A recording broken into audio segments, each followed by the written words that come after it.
So this is the Panther II. As a test vehicle, it never had the turret. This turret was put on by museum folks many years ago, and that's a turret from a regular Panther that was captured in April of '45.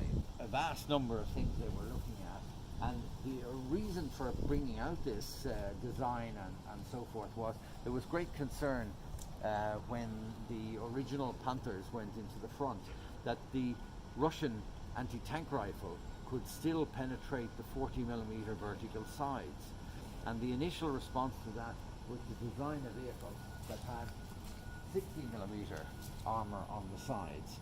However, in the meantime, a clever engineer had come up with the concept of the Schürzen plate, and the Schürzen plate, a thin 5.5mm plate, hung on the sides, covered the exposed area of the side plate, and an anti-tank rifle round coming in would penetrate the Schürzen plate, but it had lost most of its energy by the time it hit the inside. So they never had to bother going to this heavier design.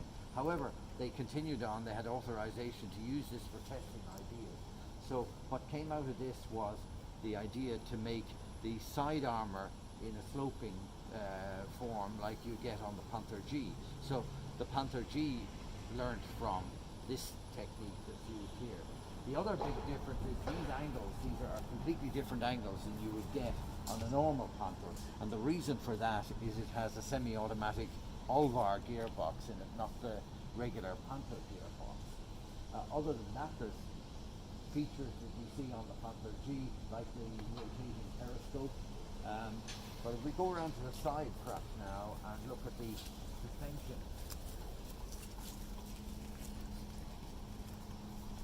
The suspension technique that they were testing, and again I emphasize this is a test vehicle, was that you had the two overlapping stations, but you have two wheels at each station instead of the Panther ones, where you have two in the middle, two out separated outside.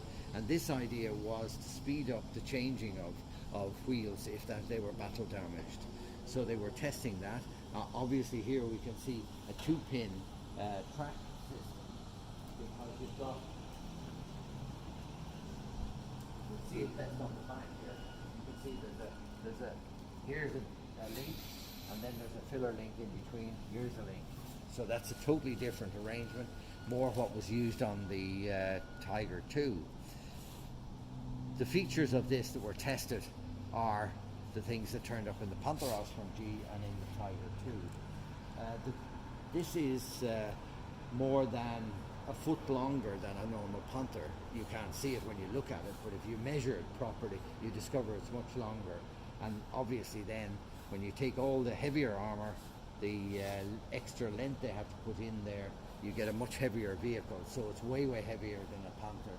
So the idea was scrapped, but it was used right till the end of the war as a test vehicle for the various different ideas and perfecting the different ideas.